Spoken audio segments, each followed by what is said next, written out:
Long days, pleasant nights, and welcome to Kingslingers, a Doof Media podcast journeying through Stephen King's Dark Tower series and beyond. I am your host, Constant Reader Scott Daly, and I'm joined, as always, by a man whose death clock is ticking louder and louder with each passing week. It's Matt Freeman. Hey, wait, what? Don't worry about it. Oh, okay. This week on the show, we are reaching the end of Stephen King's Insomnia as we discuss Chapter 30 and the epilogue of the book. After saving all of existence, Ralph and Lois get some much-deserved sleep, but then Ralph hears the ticking of a death clock. But this time, it's his. Matt, what'd you think of the end of this book? Well, honestly, after last week, where we kind of, ended the book, I didn't expect there to be this much emotion happening to me personally.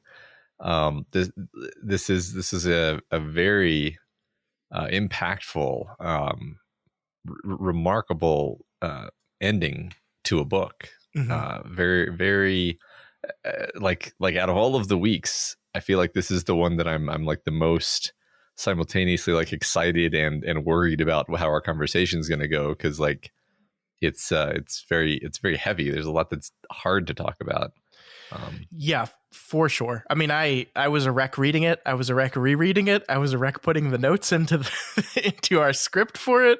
So who knows what it's going to be like talking about it. Yeah. Oh my God. Yeah. As I was going on my walk listening to the audiobook, and man, it was really dusty and windy dust. and sunny. There's just all sorts of things influencing my eyes as I was walking.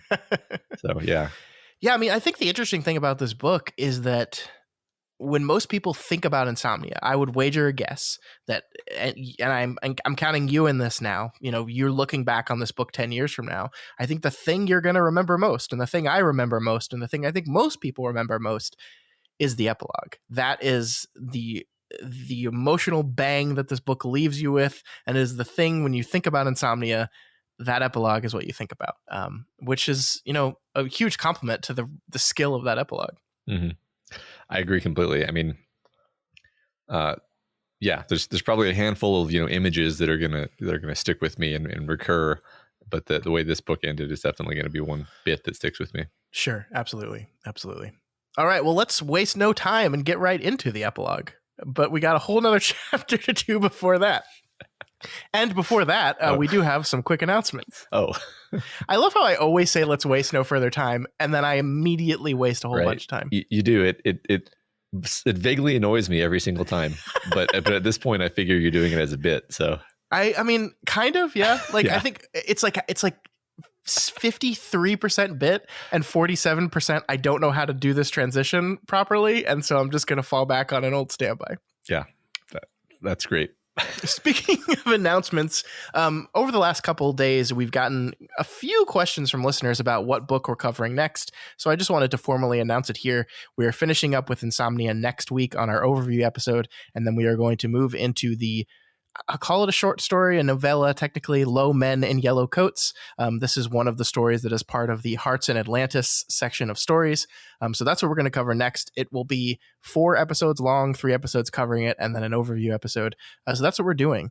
And we're kind of moving into a different... The show's going to change a little bit from here, Matt, because we've got this short story here, then we have another short story, which Everything's Eventual we're doing, then we're doing The Eyes of the Dragon, which is not a short story, but it's a very different kind of Stephen King novel. So it's gonna be interesting next few months here. Yeah, I'm excited to change the pace up a little bit. Mm-hmm. And just a quick reminder, folks, if you are ever curious about what book we're doing and when, the schedule is posted in the show notes of every single episode. So you just scroll down on those show notes and you'll see, check out our schedule here. It'll send you to a Google Doc that has every single episode, the page breakdown, how many pages we're doing per, when the episode's coming out. And we'll update that if there are any changes to it. So if you're ever curious about what we're doing and when, that's the place to find it. Sounds good. All right. So next announcement.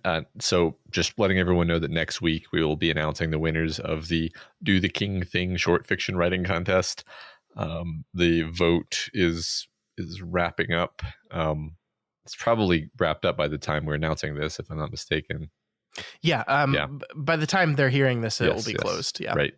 Yeah. So that's going to be wrapped up soon. And can't wait to see who won. All the stories were great, of course. And all are very deserving. But it'll be very fun. It's been very fun overall. Been very happy with how this went. The only part I'm not happy with is how we handled the voting, but that's sort of not our fault. Yeah. So anyway, yes, next time we'll announce the winner. Yeah. We're definitely going to find a way to do this better next time around, but still very, very happy with how everything turned out on y'all's end. Yeah. All right, and last little bit of announcement.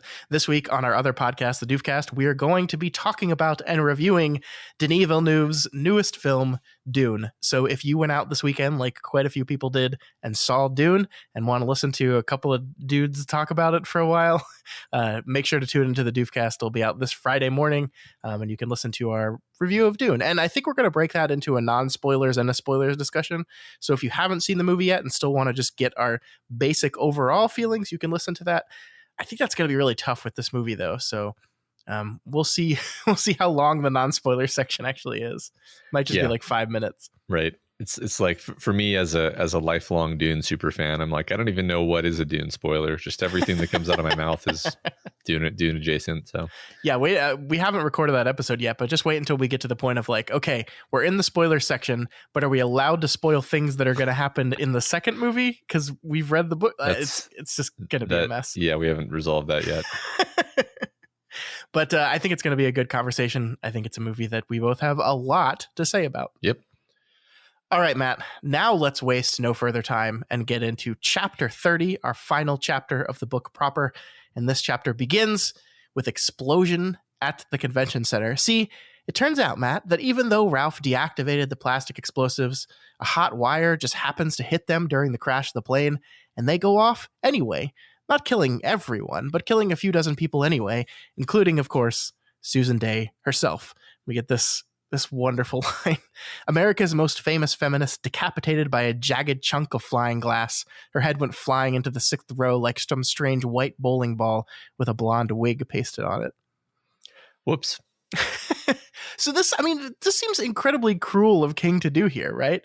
It's just like an unnecessary capper to the end of this book. I do think something important is going on here, though, because at the end of the day, the prevention of the explosion was not something that anyone actually cared about on the higher levels than ours, right? Mm-hmm. If Patrick Danville hadn't have been at this place at all, they wouldn't have prevented the explosion at all, and the whole place would have blown up and thousands of people would have died. So they didn't care. They just needed they needed the needle to move just enough to where we can make sure Patrick Danville survives. And so I think we're kind of seeing in this moment that the callous, cruel indifference of the people at the top, that like Susan Dey, why do we kill her here? Well, because it doesn't matter. She's of the random, and therefore, yeah, like you said, it feels cruel. It seemed very dark, like a mean sort of Bachman thing to do. Like, Susan Dey has been this figure who sort of loomed over everything in the story, and her arrival was keeping us in suspense for essentially the entire book. From very early in the book, we were getting these indications of this fissure surrounding Susan Dey, and not only is she one of the few people to die, but she dies in this horrible, macabre way. Yeah. I admit I'm not really sure what we're doing with this. Like, I think I basically agree with what you said, that it's just showing how unimportant all of that actually was ultimately. Mm-hmm. Yeah, I mean, there's a read of it that you can take, that like King is making his feelings about the kind of feminist that Susan Dey was known by like doing this cruel thing to her. I don't think that's quite fair. I don't think it's quite fair to extend it that far out to the intent of the author. But I do feel like you're supposed to be like, well, holy shit. I mean, it almost plays as funny in a macabre kind of way too, right? Mm-hmm. Like it's just so random and meaningless that it's just like, huh, okay.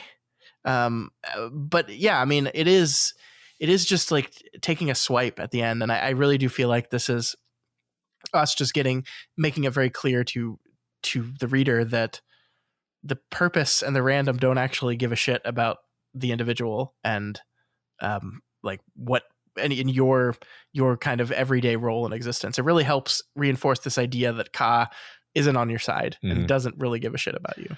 Yeah, I guess one thing that stood out was that we've seen nothing of her in the whole book directly. And then the first thing we see of her, the first and only thing basically, is her giving this like very sort of nuanced speech about, you know, loss and solidarity. Like it isn't the sort of like obnoxious firebrandy speech that you might expect to come out of this character's mouth from the way she's sort of been framed at certain times. And then she just dies horribly. So that left me feeling like, oh, that's horrible. You know, I guess, I mean, another thing that maybe King is doing is just trying to hammer home like the horror of random death. Yeah. I think you're right. Yeah. I mean, like the line she says here is, I haven't come to Derry to heal you, hector you, or incite you, but to mourn with you. This is a situation which has passed far beyond political considerations. There is no right in violence, no refuge in self-righteousness. I'm here to ask that you put your position and your rhetoric aside and help each other find a way to help each other. So yeah, that you're right. That is not like the way Susan Dey was kind of built up via other characters, especially our police officers who were generally annoyed with her and didn't want her to be here, was a woman who would see this senseless violence and like say, I can use this to really ignite something in these people. And like a cynic could maybe look at that and say she's doing that, but in a very calculated, intelligent way. But no, I mean, I think she's just legitimately mourning and sad and is trying to talk people into some sense that this thing has gone too far. It's like, you know, she's there to fight for people's rights, and then it gets too far to the point where she would be looking at a person like Helen Deep now, who says like, no, you need to calm down about them winning, and like you need to chill with that stuff. Yeah, right. She comes across as very human, and it makes us sad, right? I think King's doing a lot of stuff toward the end of this book that's just aimed at making us sad. That's for sure. So rest in peace, Susan Dey. We hardly knew you. Literally, we met you one time, shadow upon this book, and we just saw your head get chopped off. So up on the north balcony of the convention center, Patrick Danville is busy drawing a picture of the Dark Tower, the Field of Roses, and Roland Deschain himself. This is one of those things where we have to kind of put ourselves in the mind of a tower junkie in 1993 reading this book for the first time. Like the Wastelands had come out 2 years ago, and unbeknownst to people at the time, they would be waiting an additional 3+ years for the next Dark Tower novel. And then here suddenly is the gunslinger himself. We hit this line from Patrick: "Him's name is Roland, Mama. I dream about him sometime. Him's a king too." It's so wonderful. It's got to make you so happy and excited if you're a tower junkie, opening this book, not knowing what you're about to get. Yeah, and also makes me wonder how this works for people with no awareness of the Dark Tower who are just reading this book by itself. I think it wouldn't work at all. I think you'd just be a little confused. Yeah, you'd just be like, okay, I guess the kid is drawing some random stuff. Yeah. So when the explosion goes off, Sonia Danville doesn't panic like everyone else does. And we see that other people's panicking is what leads to the majority of the deaths on this day. I think they said something like 72 people are trampled during the panicking after the explosion. And the reason she doesn't panic textually in the novel is, if she panicked, she and young Rembrandt were going to be in serious trouble. But I'm not going to. I didn't get out of that death box this morning just to panic now. I'll be goddamned if I will. So she doesn't panic specifically because the events of the morning at High Ridge like instilled in her this need to survive, almost as if to say the purpose put them through that experience specifically so that they would survive this one, right? We're not going to like change the path dramatically through time. We're just going to kind of push it a little bit. We're just going to like push Ka a little bit left or right to just make things line up just a little bit closer. We're not going to stop the explosion, but we're going to move the explosion a little bit. And then we're going to give the person that matters just enough incentive to make sure they survive the ensuing panic and stampede and all that stuff. Yeah. It's like the purpose had to steer things through this kind of awful place just to preserve the universe and itself, of course. I kind of went on a tangent actually here and was thinking back about the cop who died at High Ridge and how we were commenting on the fact that, Atropos didn't show up to cut his balloon string. He just kind of died. And I found myself wondering, like, is that because his was actually a death of the purpose? Like his death was ordained and part of the plan, and that's why Atropos didn't show up. I think we sort of already explained this to my own satisfaction, but it just occurred to me as like another possible way of looking at things. Yeah, I definitely think that's what I was thinking in my head as I was kind of bringing up to you. It's weird that Atropos isn't here, right? Like I was thinking of this moment and kind of maybe not so subtly trying to steer you towards that, because I agree with you. I think you're right. I think this was the deaths that happened at that thing were part of the purpose, were part of what was necessary to make sure this thing plays out the way the purpose wanted it to. Cool. All right. Neat. Which is, I don't know. It's you don't really have a good warm feeling about the purpose at the end of this novel, do you? Yeah, right. It definitely reminds me of Ka, how it's like it can go in your favor and it can go very much against your favor. So yep. It's not it doesn't care about you. So Ralph and Lois come tumbling out of the Porta-Johns. Ralph is immediately mad at Lois for getting involved, aka saving his life. And finally, I think we get what is going to be probably the best kind of narrative conclusion of the whole Ralph ignores and minimizes Lois plot beat that we've been talking about over these last few weeks. Because Lois says here, "I may be old-fashioned, Ralph, but if you think I'm going to spend the next 20 years or so fainting and fluttering like the heroine's best friend in those Regency romances my friend Mina's always reading, you better pick another woman to chum around with." Which is to say, I think Lois is recognizing that is what Ralph has been doing over the course of this book and has tolerated it up until this point. But now that this whole thing is over, she's done with that. Mm-hmm. Yeah, I think at this point, there's not much further need to tolerate that behavior of Ralph's. Mm-hmm. Like his minimizing or infantilizing of Lois is, textually acknowledged here, but not really at a point where Ralph is challenged to do much about it. And feel free to push back on me here. Maybe I'm missing something. You could argue that his final task does depend on Lois's intervention in an important way. Yeah, I think I agree with that. I mean, I think we'll get there when we get there, but I think you're onto something there. Like everything in that scene, that final scene, plays out exactly the way it needs to play out to ensure everything happens the way they need to happen. So everything includes Lois herself. And part of that is Lois's actions and Ralph's reactions to the way she behaves. So Yep.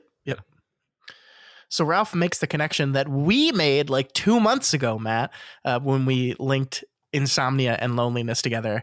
I honestly can say that I forgot that the book makes that connection textual when I discussed the similarities back in that episode. And my kind of reaction to reading it this time was like, damn it, Stephen, I sounded smart. And I was probably just remembering the thing that you said. It would be like if the epilogue finishes with, "Oh, also the news crew and the bugs crawling around the convention center were both vultures." Get it? Like, and I was like, damn it, that wasn't an original thought either. Damn it, Stephen. Yeah, maybe.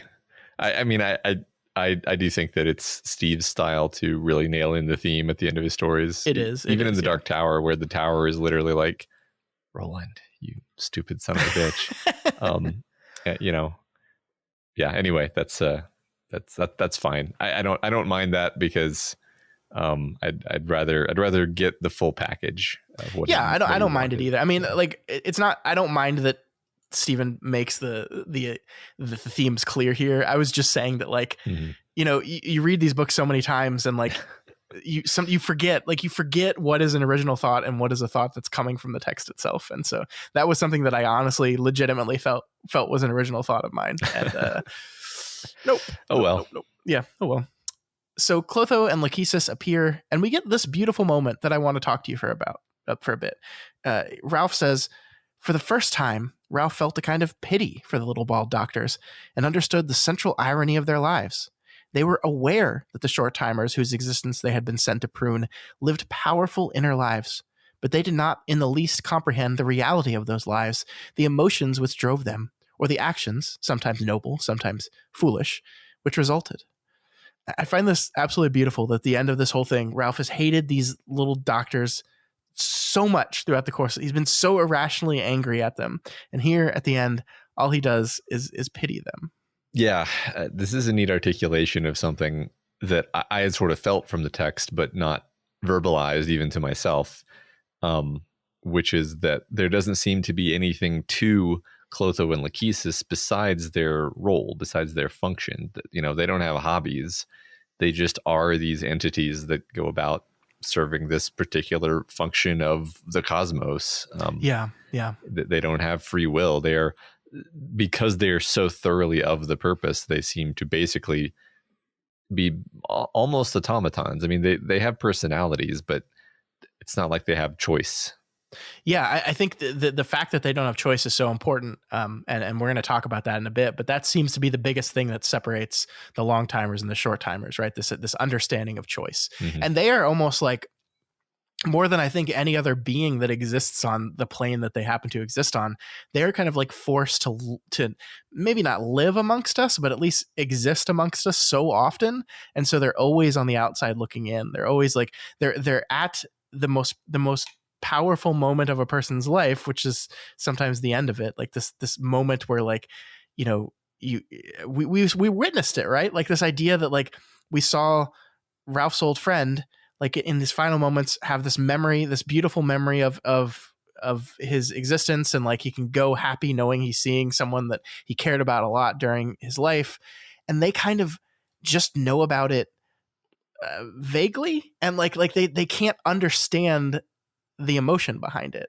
and that's sad. Like they're just, and that's why Clotho and Lachesis are so like really curious about us. Like they get that wonderful scene where they shake each other's hands, and like he's like, "Oh my god, this is incredible. I understand it now." And it's just like, it's really sad for them because they don't have choice, they don't have experience, they don't have interiority, they're not alive. And so much of this book is about what it means to be alive. Yeah, it's because it says they live for a very long time, and it's like, I wonder, does that just mean they sort of basically live forever, or does that mean that they live for long enough? Because there's almost like a, you know, the longer you live, the less human you're able to be. That's almost an overriding idea in King's work, actually. I think you're right. I mean, that is I think the central thing that King is saying about life and death here, which is, it's not the most original theme ever, but the idea that it is the fact that our lives are so fleeting that gives those moments meaning. I think that's a lot of what he's saying. And so, this idea that like immortality and is inherently destructive to humanity. Yeah. I'm not sure if I agree, but I knew you were going to say that. Scott just waits for me to say, but, that was my pause there because I knew you were going to say it. But that's certainly what King seems to believe. So. So Ralph wants to know if they won, if Patrick Danville is safe. And we get this. Clotho, smiling and clearly relieved. Yes. Can't you feel it?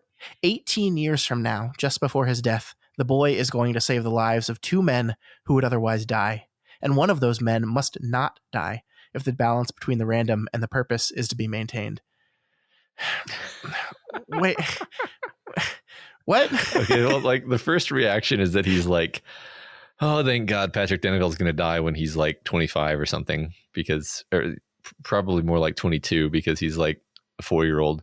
Thank God.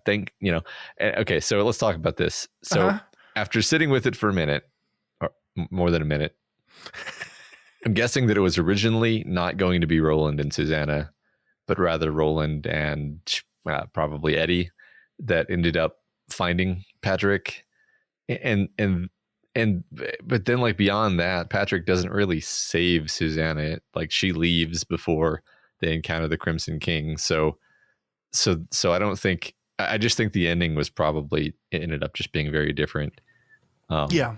Because if you take this like literally, it also implies like, oh, so Pat just like died right after he left Roland at the Field of Roses, which is not what we were told happened either. Right. There's a lot of inconsistencies here because when they first describe Patrick Danville, they say he looks about 17, which would not line up with 18 years later. But also they say time works funny over there, so he could be older than that, and they just don't know. I think I mean, it's so funny because King obviously clearly set this up, had an idea, and then at the end of the day decided not to go with it. And he decided that the idea he had was more important than staying true to what is said in this book, which I appreciate. I mean, and you can hand wave it away by just being like, oh, Clotho and Lachesis were just wrong. Mm-hmm. They were just a little bit wrong. I've seen some desperate to find a connection interpretations be like, oh, well, one of the two lives was his own. So he saved himself and Roland. But I'm like, yeah, but it says just before his death, guy. Right. So yeah, I don't know. Yeah. I mean, I think they are just wrong. Like we know that, for example, Atropos showed Ralph the vision of, what's going to happen to Natalie Death now.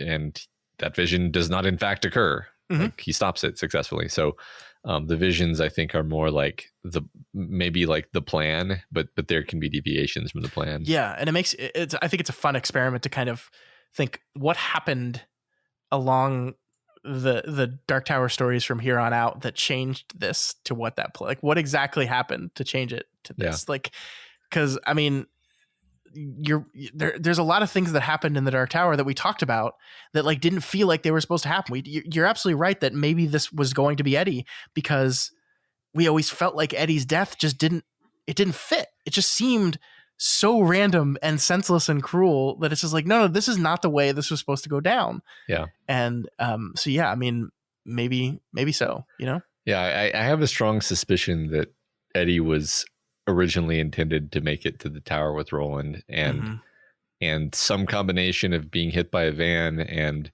just getting older and changing his mind about things led King to change his mind about that. Yeah.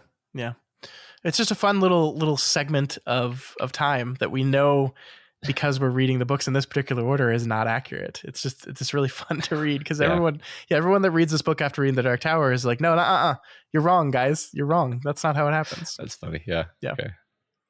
I do just think I think it's King's commitment. And this is the thing about the Dark Tower. And I think this is really important. The Dark Tower is not internally consistent. Ever. Like King changes his mind, he goes in other directions, he sets stuff up and doesn't pay it off. He kind of just allows the story to go where he thinks the most interesting place would be. And so here at the very end, he looks at this thing that was set up 10 years ago and says, I think my idea for the story is better than this thing I had before.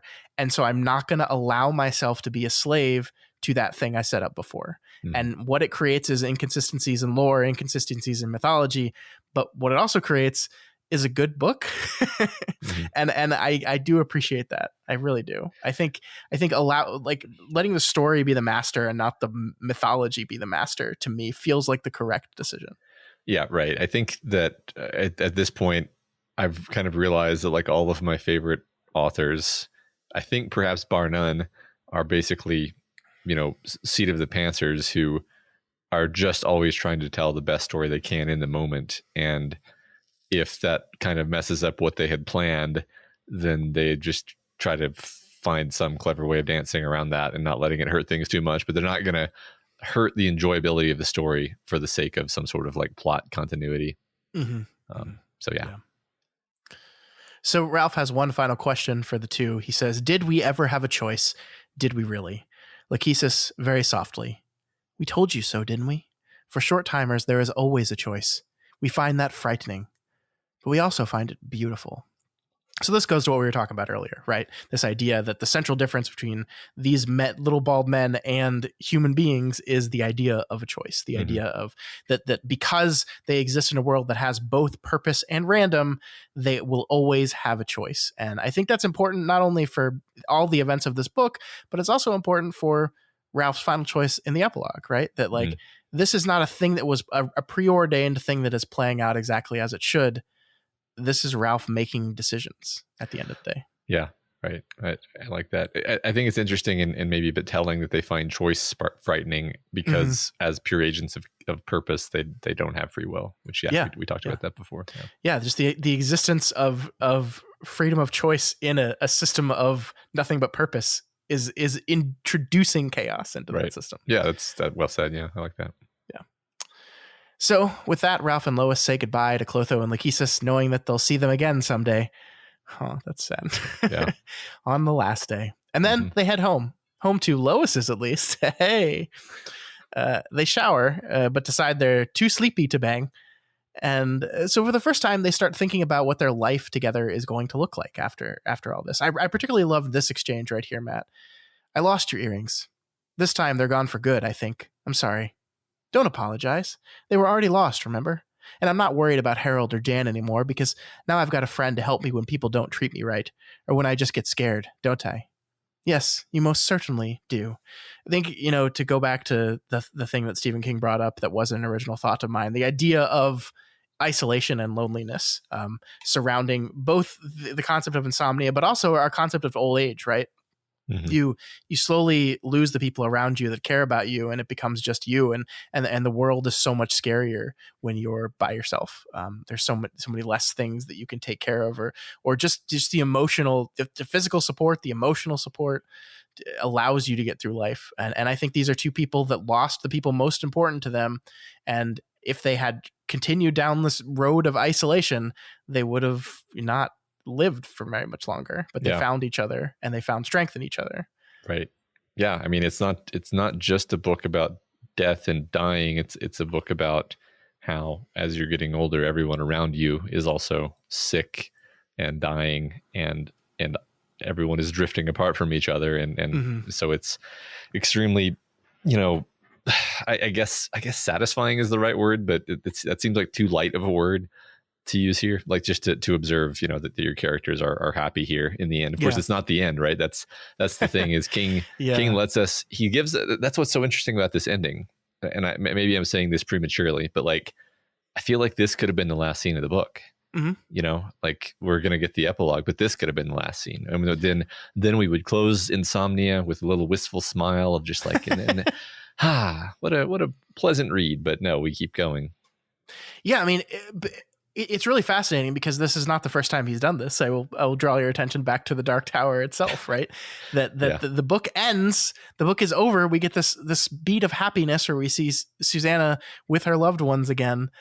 And then we keep reading and things kind of turn a little bit sour. I mean, I think like technically an epilogue means post story, right? So the story is over at this point. This is the story at the end of the story. And so, yeah, you were perfectly fine saying Insomnia ends here, but also there is no happily ever after. And so we have to get to this next part. So, yep. But before that, Ralph and Lois lay down, and for the first time in months, they sleep. They sleep all through the night, and we get this beautiful passage right here. The wind gusted again outside.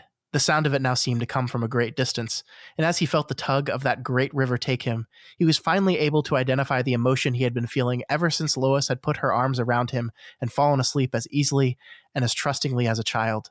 It went under many different names: peace, serenity, fulfillment.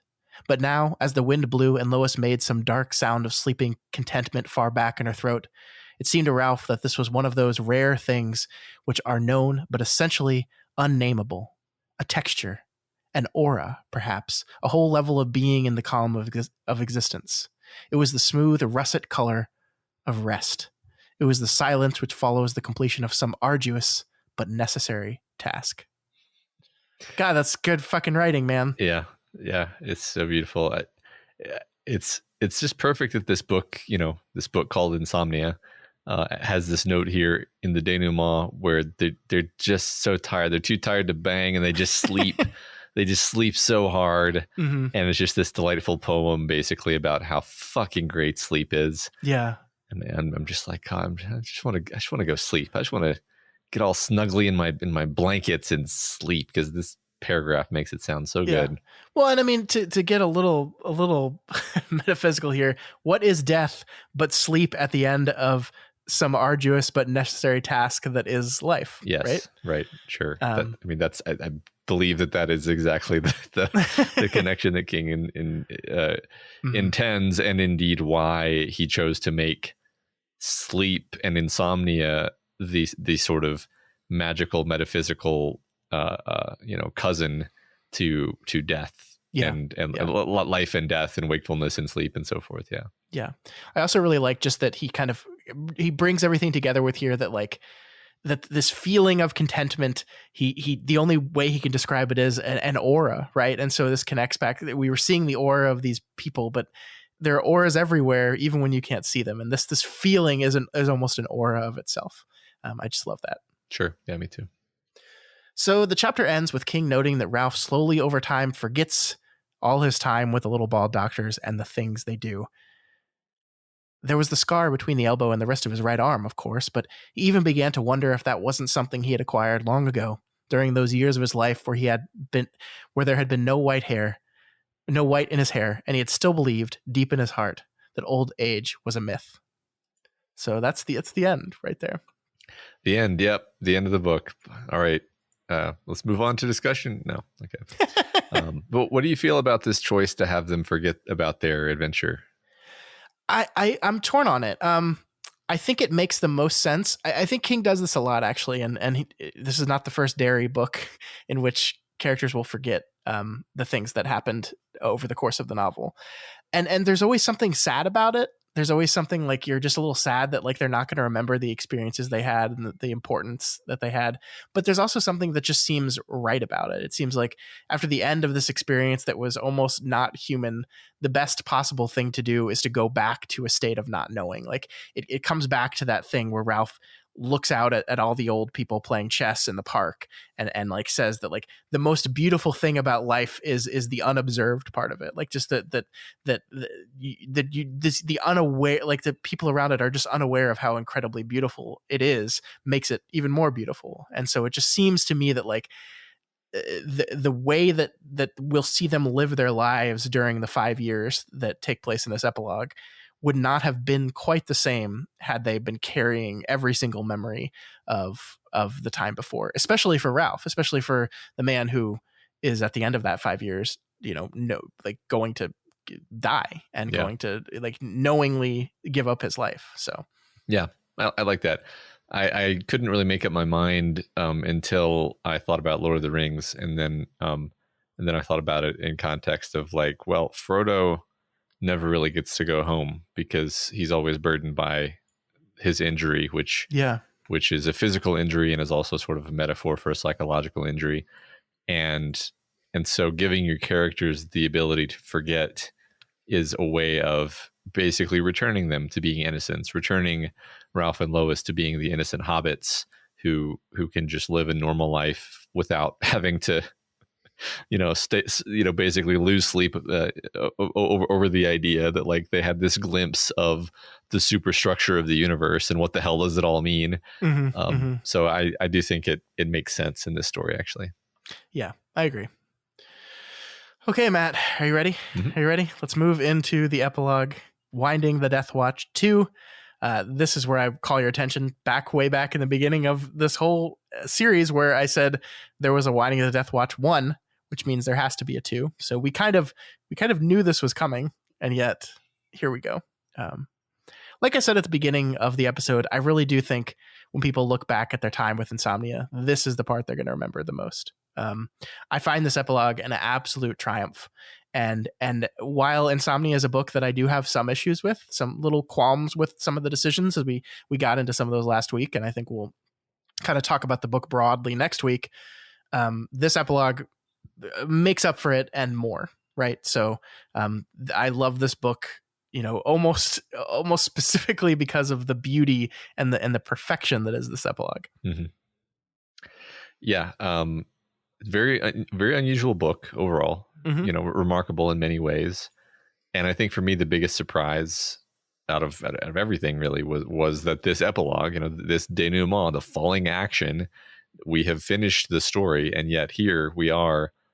And we packed the hardest emotional punch of the whole book. Not even the whole book. I think the hardest emotional punch out of any King novel that I've read here in this ending. It's interesting because, I mean, we've had the Dark Tower book 7 where we lost one after another. We lost all of our beloved characters. And you're saying that this actually, the emotion of this part right here hit you harder? It's funny, you and I talked about this. We chatted about this a bit earlier, and I think that the thing is that when when King was picking off all of our beloved Dark Tower characters, a big component of the emotion that I felt was like anger at Stephen King. And I think that was somewhat intentional on his part, because he's injected himself as a character in the story. He's injected himself as an element of like, meaningfully making these choices. And so like, for example, Eddie, like I was a bit sad that Eddie died, but I was mostly mad at like the senselessness of it. And this was just purely sort of sad, sort of bittersweet sad, in a way that made me just more directly feel the emotion of sadness, sort of unfiltered by anger. I don't know how most people are, but for me, if there's a sense of anger associated with someone dying, then I personally can like use that. Maybe this isn't healthy, but I like use that as a way of not having to feel sad. And that's actually always been the case for me. Like even when I was relatively young, like we had a teacher die at one point, and I was just mad at the senselessness of it. And like I was like aware, even as like a teenager, like that I was using that anger to avoid having to feel sad about it. And I don't know if this is common, if this is just a weird Matt Freeman thing, but definitely I think this is the explanation for why it works this way for me. Yeah, I get that. I think the word you used, bittersweet, is the one that really works on me, and why this in particular. And we're jumping way ahead to the end of the epilogue, but it seems appropriate because this whole thing is just an emotional gut punch from beginning to end. I think the idea that like Ralph dies, and like it's sad because he's dying, and like we're seeing Lois having to say goodbye to him, but it's also happy because like he just saved this little girl.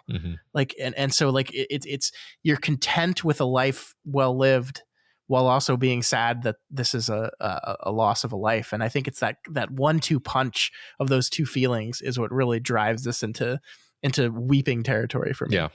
And you know, everybody has to die at some point. And so if you have to die anyway, then it is better if that death means something, if that death is for something. And so, yeah, that's what allows us to feel good about this. Now we're just going back to our old standby whenever we talk about death, which is to reference that Stranger Than Fiction quote. I can't remember the quote exactly, but like something to do with like, if we're all going to have to die, there's no way you could have a death as profound and meaningful as this one. But that movie kind of rejects that idea. But no, but I know what you mean. Like if I know I'm going to have to die one day, and I could say, okay, at like 75, I'm going to give my life up to ensure that a 6-year-old who would have otherwise died gets to live a long, healthy life. Like 100% I would do that. Like no qualms about that at all. Yeah, right. Absolutely. And I would feel good about it. But I think importantly, as we'll get through this, even if you feel good about it, people still don't want to die. Even old people like still don't want to die.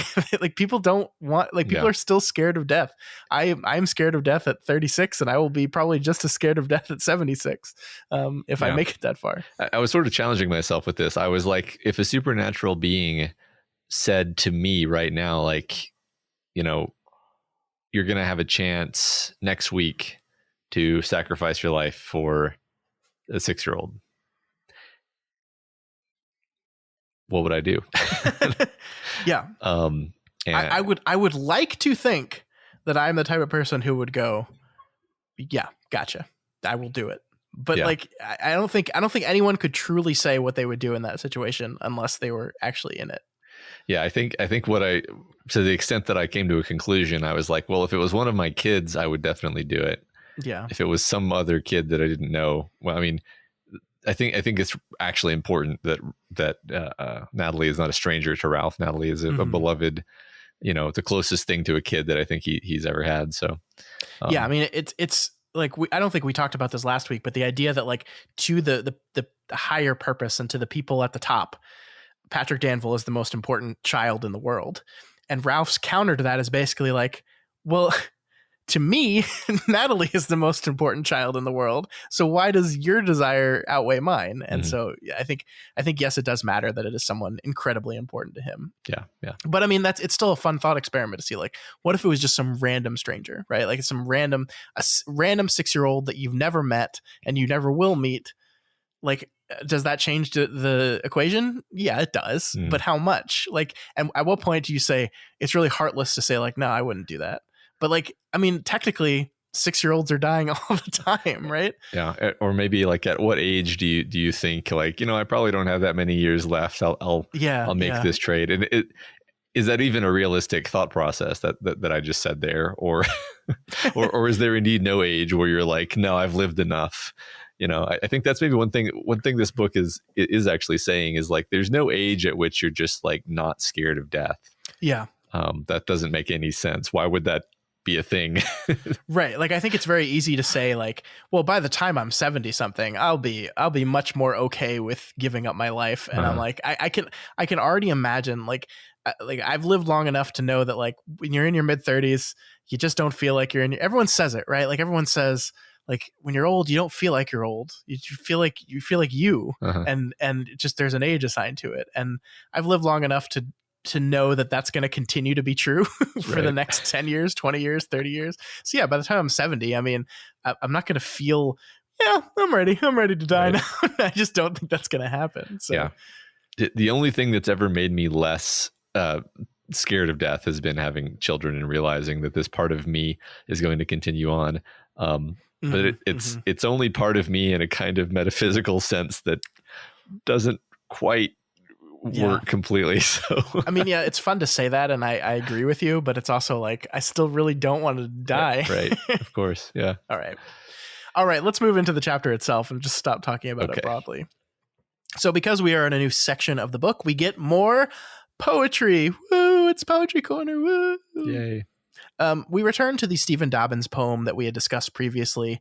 This is the one that had each thing I do, I rush through so I can do something else. And this time, King gives us the final 9 stanzas of the poem. It says, glancing over my shoulder, I see its shape and so move forward, as someone in the woods at night must hear the sound of approaching feet and stop to listen. Then, instead of silence, he hears some creature trying to be silent. What else could he do but run? Rushing blindly down the path, stumbling, struck in the face by sticks, the other ever closer, yet not really hurrying or out of breath, teasing its kill. So we've discussed this before, but this speaks of the inevitability of death, right? And I think it's what's so beautiful here is exactly what King is setting up here. This idea that throughout our life we run and we run to catch up with the sun, but it's sinking. Okay, that's Pink Floyd. Never mind. But this idea that, like, we spend all our lives, like, moving from thing to thing, running away from this thing that is inevitable. And I think what happens in this epilogue up until the moment of his death is Ralph kind of just stops running and just starts enjoying. Mm-hmm. Yeah. I like that. I think that's a lot to do with it. Yeah. I think it's interesting that King isn't really there's 2 ways of thinking about this, or there's 2 ways of interpreting this. Maybe I think King isn't really putting death into a nice palatable package for us. There's a lot of stuff in this book that could be viewed as various ideas and narratives that make death seem kind of okay, but then there's stuff like this. Death is a monster stalking you through the woods. It doesn't have to hurry. It's gonna catch you no matter what. It's basically Michael Myers. Being fucking terrified of it is totally natural. So I don't think King is, like, saying, no, it's fine. Death is fine. I think he's holding a bunch of sort of different lenses in place at once, and maybe just showing us that there are a bunch of different ways of thinking about this, and that's enough. I don't know. What do you think? Yeah, I mean, I think you're right that, like, I think it's okay to be afraid of death because, I mean, in this epilogue, we see Ralph thinks he has prostate cancer and, like, freaks the fuck out about it. It's not like he's just sitting around content, not worried about dying. He's a human being. He's going to be worried about dying still. But, like, this idea, especially voiced in this poem, that, like, you can live your life trying to run away from this thing. You can live your life, rushing through each thing to move on to something else because you know you have limited time. You can do that. but it's not going to make any difference at the end. Like you can rush blindly down the path, stumbling, struck in the face by sticks. Like you can live your life where you're just screaming down it, getting smacked around and thrown down and tripping and stumbling and struck in the face. But it doesn't change the inevitability of it. So like maybe there's a better way to exist. Yeah, I think to the extent King has a thesis here, I guess I would say that's pretty close to it. Just like, yeah, it's natural to be afraid of death, but you can try not to be, and it's probably a better way to live that. Yeah. Well, there's a difference between fear and acting upon that fear, right? Because I think Ralph, once he starts remembering everything and realizes what he's going to do, it doesn't stop him from being afraid of it, but he doesn't allow that fear to control his actions. He still willingly makes the choice that he needs to make. Good point, yeah. The second poem here is actually lyrics from a song. This is a song called Lantern by Michael McDermott, and it goes, "If I had some wings, I'd fly you all around. If I had some money, I'd buy you the goddamn town. If I had the strength, then maybe I could have pulled you through. If I had a lantern, I'd light the way for you. If I had a lantern, I'd light the way for you." So this song was released in 1993, like the same year this book came out. So like, I just imagine King hearing this on the radio and being like, yeah, that's perfect. I'm throwing it in. Yeah, sure. And I guess the subtext on this one, at least in terms of why it was included here, is you have this imagery of your loved one dying or maybe dying before your loved one and wanting to light their way for them. Yeah. That's what I took as well. Yeah. I think it's beautiful, and it encapsulates the final Lois and Ralph conversation pretty perfectly. Yeah. But before we get to all the sad stuff, we start the epilogue off really happy. Ralph and Lois marry, and everyone important to them, from minor characters to the big ones, are all there at their wedding. Even old Dor shows up, though he won't come inside the building. And his talk about long-timers just confuses them as much as Dor confuses everyone else. But hey, he's there. Yeah, I mean, it's interesting he won't come in. Is it because he's a vampire and he can't come into churches? I'm sure that's it, Matt. He's a vampire and he can't come into churches. I mean, we know that he's a sleep vampire, so... Then we find out what happened to Ed Deepnow's one ring. It is picked up by our old friend, the green Orid Wino, but it betrays Wino to his death. So the green Wino is Isildur. It's a really nice touch, right? Like we've introduced the idea of the one ring, this evil ring, and yeah, basically this ring has been kind of pumped up with so much bad juice that just the Wino picking it up, he's immediately struck by a vehicle and done in by random death. I guess you can't tell me if the ring ever shows up again, but it sure, like the way this is written, it sure makes you feel like the ring is going to show up again in some other King story.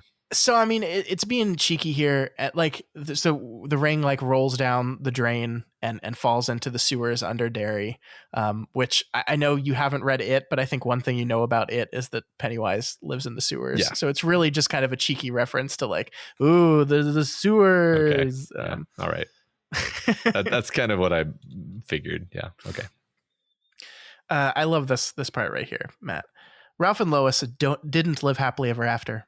There really are no evers in the short-term world, happy or otherwise, a fact which Clotho and Lachesis undoubtedly knew well. They did live happily for quite some time, though. Neither of them liked to come right out and say these were the happiest years of all, because both remembered their first partners in marriage with love and affection. But in their hearts, both did consider them the happiest. Just love that idea. Like this, you feel guilt maybe towards your previous partner, but still on some level you know that this is the happiest you've ever been. And that doesn't, like, I love that like King doesn't allow that to fester and like detract from anything, right? It's just like, yeah, like I love my first wife. It was great. I love my time with her, but just because, you know, I'm retired and old doesn't mean that this can't be the happiest time of my life. Yeah, it's a beautiful thought. It always really bothered me. This is a kind of a tangent, but it has my entire life bothered me when I was, you know, a senior in high school and listening to all these people tell me that college is going to be the happiest time of your life. Like, it made me sad. Yeah. It made me really sad because, like, what are you telling me that, like, that it's over and then I just got to live the rest of my life? It's just I don't think that's a thing we should tell kids. No. Like you could tell them that college is going to be a really fun, exciting time where you're going to change like crazy and experience new things. Like that's all true. But like the happiest time in your life, no, man. I want the happiest time of my life to be the last moments of my life, because then at least like I've leveled up to something. Yeah. I can't say that my life has gotten monotonically happier, because that's not really true. There've been down periods, but I can definitely say that I'm happier now than I was in college. Like that's just true. So yeah, I agree. That's now I just think the people who say that are just lead boring lives, and I feel bad for them. It's why I feel like no shade on anyone, but I just like the people that are my age that are still like super obsessed with college sports. I just want to be like, guys, we're 36 years old. Like I still watch our football team play every weekend, but I haven't been back down to our school in forever. And like, I know people that go every weekend, and like, I'm just like, I just feel too old for this. Yeah. And can you imagine still being close friends with your college friends? I mean, no, that's weird as shit. Why pathetic would you do that? Yeah. Ugh. That's just imagine going into business with your college friends. Yeah. God, what a couple of losers those would have to be. And then, Matt, 4 years go by. We learn that Ralph and Lois become like a second set of parents to little Natalie, and Helen moves back to the neighborhood. Helen dates Leidecker for a while, but that doesn't work out either. Yeah. Overall, I found this very satisfying, this whole portion, just kind of zipping through the choices and events and major stuff happening with all of our important characters. Yeah. Loving kind of casual descriptions of their mundane and quietly happy lives. Yeah, I agree with that. This part was interesting. On the back, she put a sticker which read, "A woman needs a man like a fish needs a bicycle." This sentiment did not particularly surprise Ralph either, but glimpsing that sticker always made him feel unhappy. He sometimes thought Ed's meanest legacy to his widow was summed up in its brittle, not quite funny sentiment. Which is, I mean, that's really interesting stuff, right? I mean, on a few levels. First of all, we see that Helen never really dates again.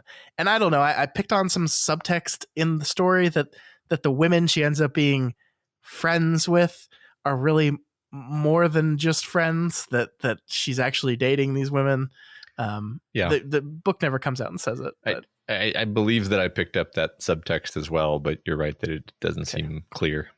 Yeah, but it's interesting, like that Ralph's reaction to that, this idea that like her experience with Ed basically made her say, "Fuck men, I'm done," makes him sad that like it strikes me as a very like old timey kind of sentiment, right? It's like, oh, you don't like men anymore? Well, that bums me out because you should like men. I don't know. It seems like a very old timey kind of sentiment where it seems like Helen Deep now is perfectly happy in her new life with whatever new partner she chooses.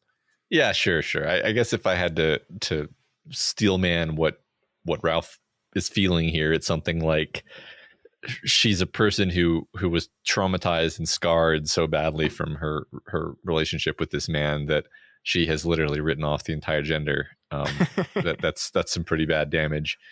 Yeah, I mean, it could just be just as simple as like she's harboring a lot of hate still from this experience, which like totally understandable. But like that Ed has succeeded in damaging this woman to a point where she just like she harbors that hate. Yeah, sure. I don't know. So the next thing that happened is Faye Chapin dies, and Ralph actually goes back to the Derry Home Hospital to visit him. I think this is an important moment, right? I think this is an important change from the Ralph at the start of the book. The Ralph at the beginning of the book, I think, is kind of running from death or walking away from death, as we see in the prologue. This one doesn't seem to be doing that as much. He kind of faces it head on. He goes and says goodbye to Faye Chapin, and he has all kinds of memories while he's in there, like recall of the last time he was in that room. Yeah, he seems to have a lot more acceptance, even though he doesn't actually remember, the metaphysical aspect. Yeah. He doesn't remember that Clotho and Lachesis are going to come into the room. I think that maybe there's some residue of his experiences that have brought him that, that acceptance. Yeah. Which is important. Like, it's not as if the losing of the memory that happens to these characters like reverts their character. The changes in character remain. It's just the specific memory of the events is what's kind of lost. Right. Yep. I love the little anecdote that we get of Lois sledding down the Strawford Park hill and like end up hurting herself. Like she plows right into one of the porta potties. It's just like this incredibly reckless and unsafe thing for a person of her age to be doing, but is like a perfect symbol of life. Like Lois is this old woman who is living still, and she's doing all these things, and they're experiencing everything life has to offer. Yeah, literally doing something that a kid would do, which is sledding. And perfect. Yeah, I love it. But even though you get busy living, time eventually comes where you have to get busy dying, Matt. And Ralph suddenly finds himself once again unable to sleep, waking up earlier and earlier and hearing a death clock start ticking again. But this time it's his. I think this is like the epilogue. It plays so happy, right? Like the beginning few pages, like King's like, oh, and then they were not happily ever after, but they were happy, and everything was good, and they were living, and little Natalie is doing great, and Helen's doing happy in her life, and then the tone shifts to living life back under the insomnia and the doom it represents. I think there's such a powerful tonal shift in the chapter where we're like, oh no. It's almost as if the story is going to start like fading into the black, King goes, wait, nope, one more thing, one more promise to fulfill.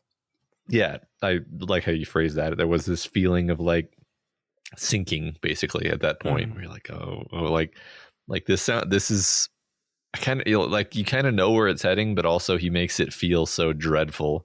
I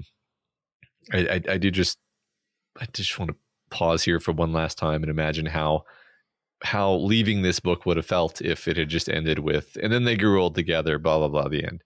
Like it would have felt much different. Much different feeling, like walking away from the book and reflecting back on it. So why in your mind did King insist on doing this then? I don't think he wanted to leave us with a sort of easy out, because he's forced us over and over again in this book to confront us with all these different angles of like what death actually means, all this stuff that we don't like to talk about or think about because it's uncomfortable and sad and painful. And so it would be kind of undercutting that message if he just said like, yeah, and then, the end. It's like, no, like this is our character who has struggled with what he perceives to be his imminent death as and if he doesn't show that, then he's looking away from the thing that he has consistently not looked away from for the entirety of the book. So he kind of had to. I like that. And I think this moment kind of gets into, I kind of set this up last week where I was talking about, I think there's a reason that will reveal itself to us why perhaps King was so interested in hiding stuff from us in those final chapters, why we cut away from Ralph making the deal and went to Lois, why it being young Natalie that is in danger. I think my guess here is that he wants us to experience Ralph remembering the promise and the thing that he's going to have to do as Ralph is doing it. He wanted us to be like, he removed us from Ralph in that moment in order that we could be hand in hand with Ralph in this moment. And I don't know. I think he wanted those moments in the early epilogue for us to get to enjoy Ralph's life with him and experience that happiness with him, because he's forgotten about it all. And so if we knew about it the entire time, the first half of the epilogue maybe plays differently for us. That's my guess. I still don't think like that's a good enough reason to do what he did. I still think it was a mistake, but this is my best guess as to the why of it all. Yeah, right. I still feel like letting him forget about the past was the correct choice because it allowed him to revert to being an innocent. But he could have known that it was gonna, he's gonna have to sacrifice his life for Natalie, and then forgotten that, and we would have had the same effect.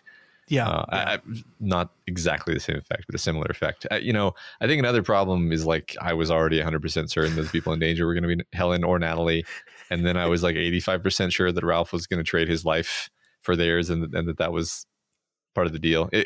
I'm still annoyed with myself because that did occur to me back when we were discussing what exactly was happening in the conversation with Clotho and Lachesis as a strong contender for what was going to happen. I just didn't say it, so now I don't get the credit for it, but oh well.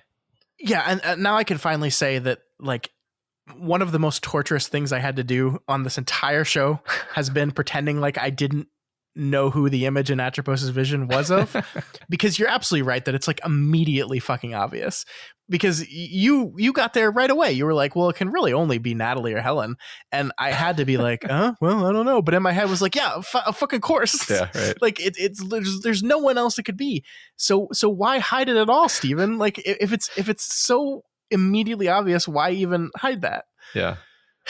Yeah. I think, we have basically finished this book, and I just think we agree that that's not the optimal way to have done that. Sorry. Yeah. Oh, well. And as people in the comments pointed out, this is like a known pet peeve of mine that I brought up in basically every show we've done, with the unnecessary masking of information from the reader.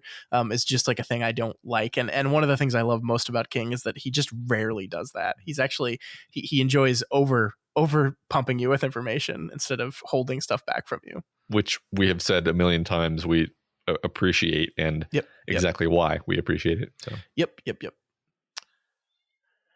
So as June slipped into July, Ralph found himself bursting into tears often, usually for no discernible reason at all. It was strange. He had no sense of depression or discontent, but sometimes he would look at something, maybe only a bird winging its solitary way across the sky, and his heart would vibrate with sorrow and loss. It's almost over, the inside voice said. It was no longer belonged to Carolyn or Bill or even his own younger self. It was all its own now, the voice of a stranger, although not necessarily an unkind one. That's why you're sad, Ralph. It's perfectly normal to be sad as things start to wind down. So, I mean, I love this for many reasons, like just that the book allows Ralph to be sad and uncertain as to why he's sad, right? That we talked about this already, that being sad and scared at the end of your life is perfectly normal. And even if you're ready for death, and even if you feel like you're making the right choice by sacrificing yourself in this way, it's fine to be sad about it still. Mm-hmm. Yeah, I think that's right. Again, we have what I would consider to be King's uniquely, honest look at this limitlessly sad idea, which is death. Not pretending that Ralph is totally cool with the idea of his upcoming death, but just portraying it, I think, relatively honestly. Yeah. And I love, the continuing beat of Ralph's inner voices, right? Carolyn was this voice that was in his head throughout a lot of the book. I like that it says or Bill here, which I don't think we ever really heard his inner voice take the voice of Bill. I guess a few times. But all those are gone now, and it's just the voice of a stranger. So we can assume this is the powers that be, or Clotho or Lachesis, or a combination of all of those things. But yeah, maybe so. That interesting. I think I was thinking that it's more like this is his own sort of human spirit that is speaking to him. But yeah, you could be right as well. Yeah. Okay, Matt.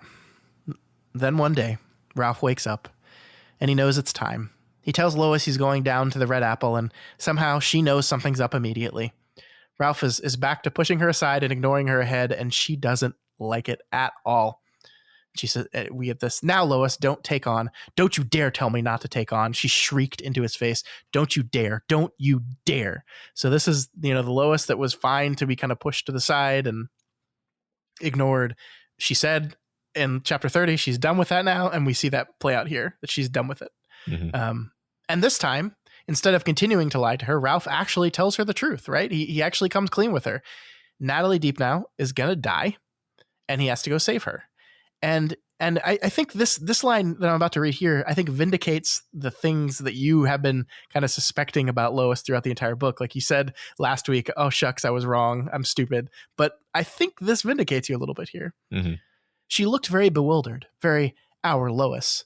But wasn't there something else beneath that daffy exterior? Something careful and calculating? Ralph thought the answer was yes. Ralph had an idea that Lois wasn't half as bewildered as she was pretending to be. She had fooled Bill McGovern for years with that act.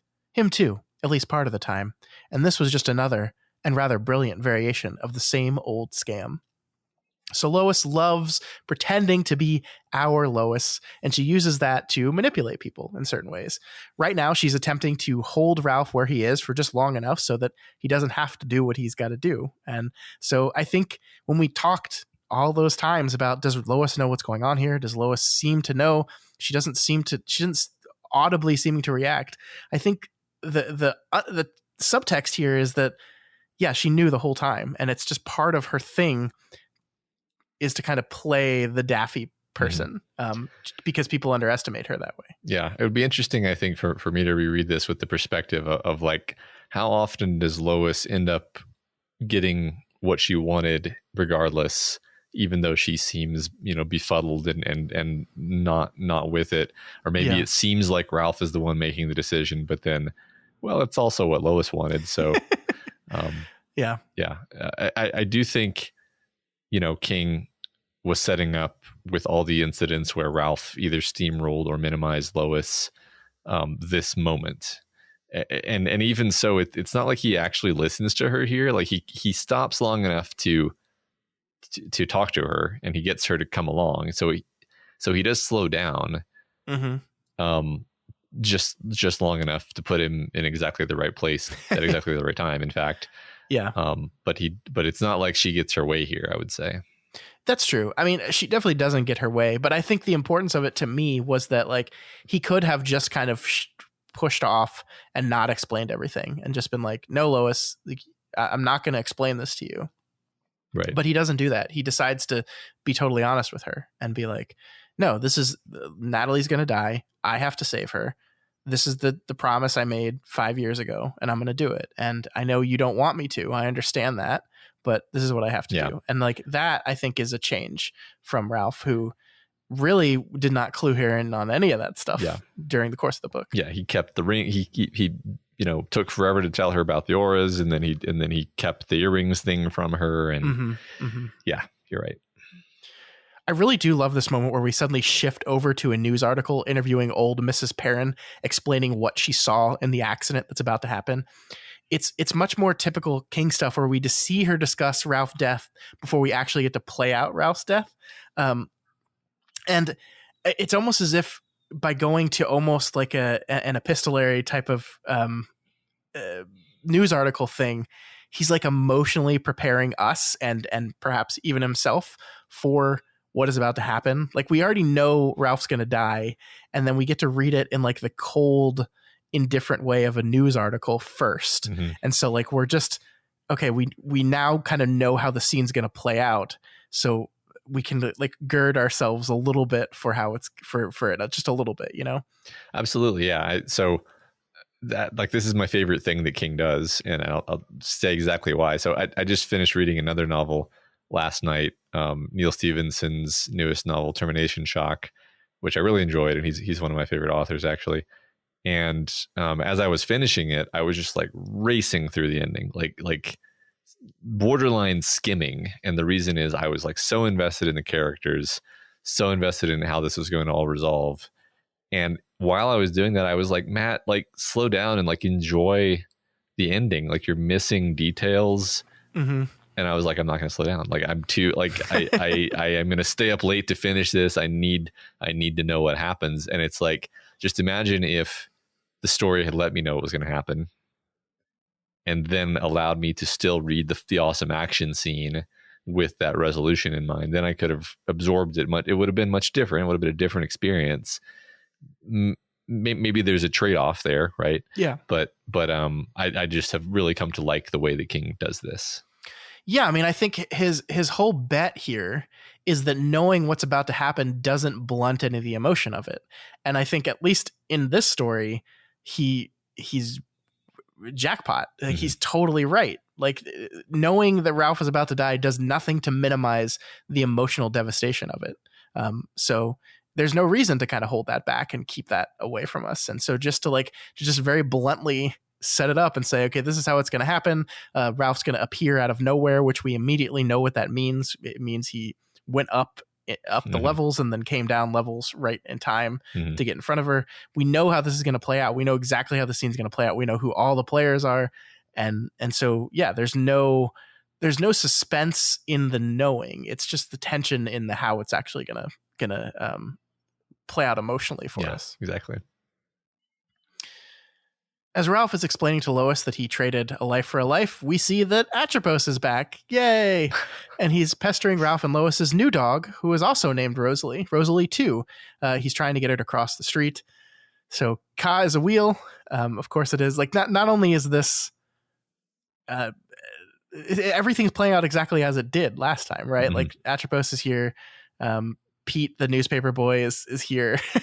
Everything is playing out again as it did last time, except this time Ralph's going to stop it. Yeah, that's very, very Dark Tower, actually. Yes. I did actually. I said a couple weeks ago I couldn't remember exactly when the phrase "Ka is a wheel" is first used, and like since then I just happened to be listening to The Wastelands on audiobook last week, and I finished it. It is used in that book. Okay. So the Ka as a wheel was a term used in the Dark Tower series before Insomnia. So just for those of you that were wondering, I kind of left it dangling there. So that's just a close for you. Good to know. Everything had come around with a sort of hideous perfection.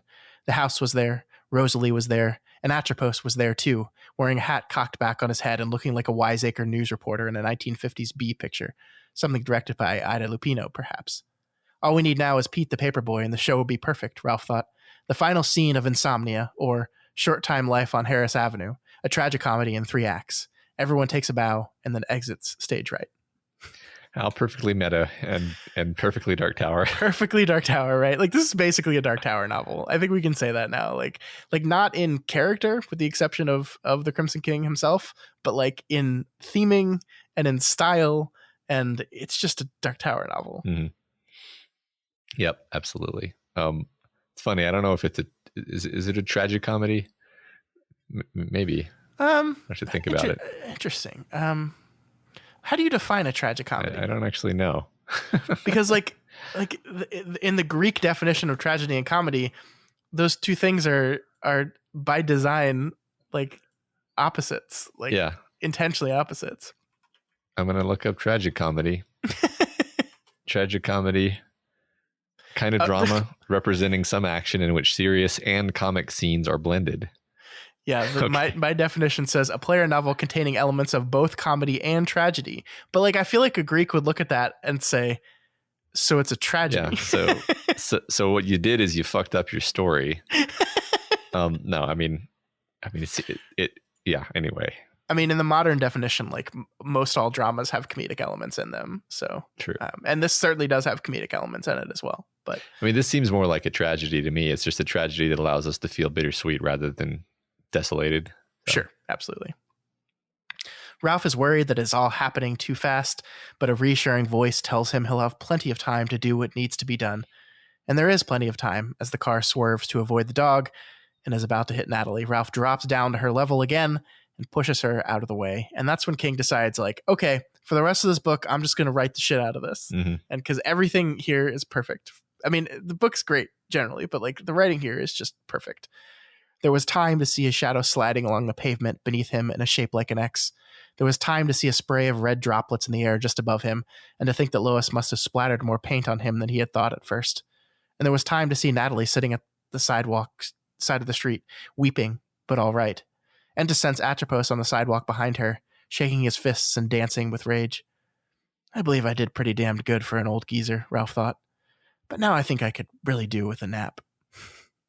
So, like, I love this idea of time, right? Like this through line of like, there's not enough time, like in life, and then at the end, there's plenty of time to observe all this stuff, to see all these things, to see, I did it, and to see both Natalie safe and Atropos furious. Yeah. I love like getting to see furious Atropos, who's once again been bested. Yeah. That's super satisfying.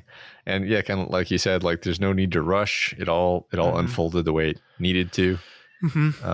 I think there's a lot of beats that King hits throughout this chapter that are just like the perfect twist of the knife. I think one of my favorites is that the Lois is basically at the last minute like grabs onto him and is not going to let him go, because she's I mean, I don't know, maybe it's unfair to say, but almost like driven mad by the thought of losing him. And she's like, no, I would rather keep you than let you save Natalie. And yeah, I mean, she kind of plays through the thought experiment we did earlier in the show, right?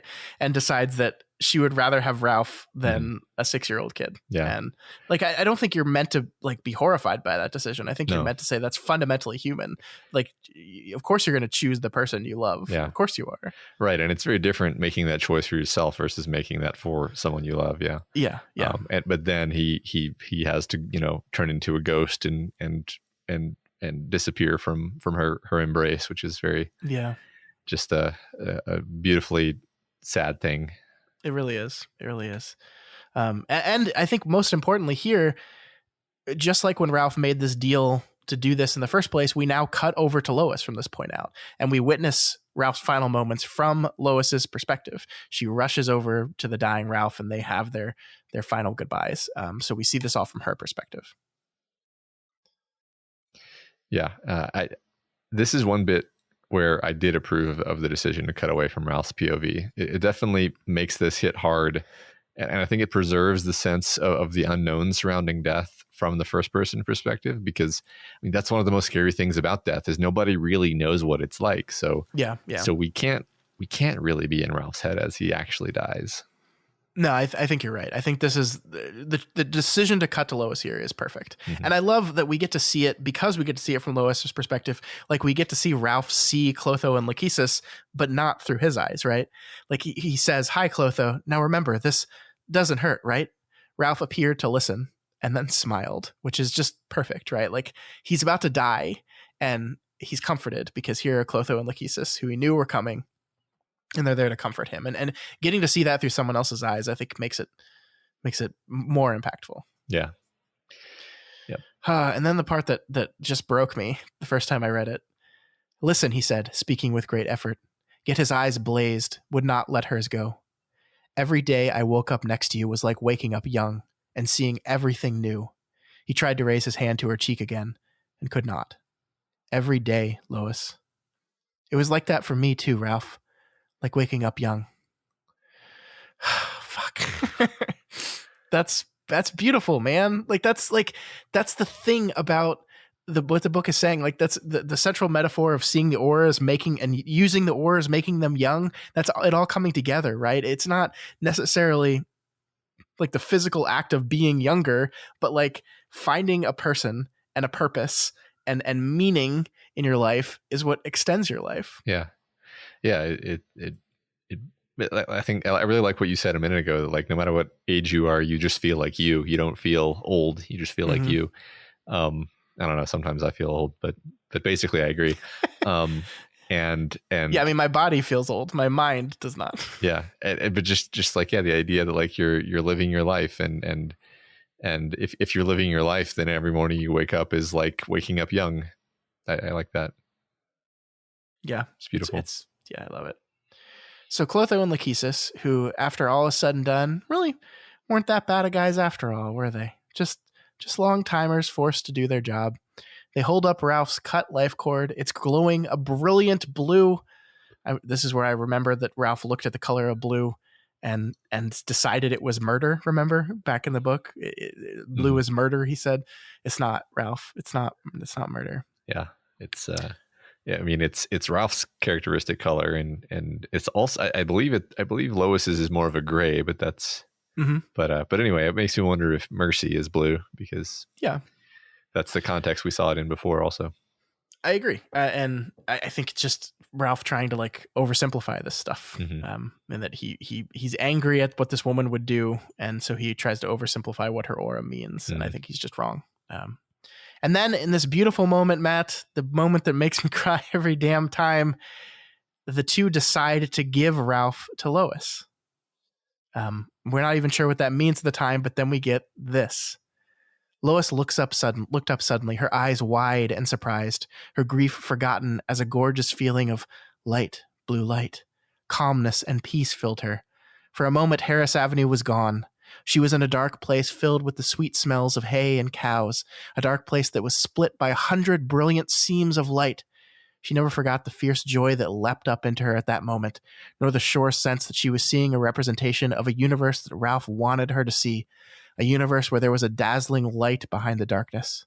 Couldn't she see it? Through the cracks? Yeah. The whole ending, man. It's all, oh my God. Yeah.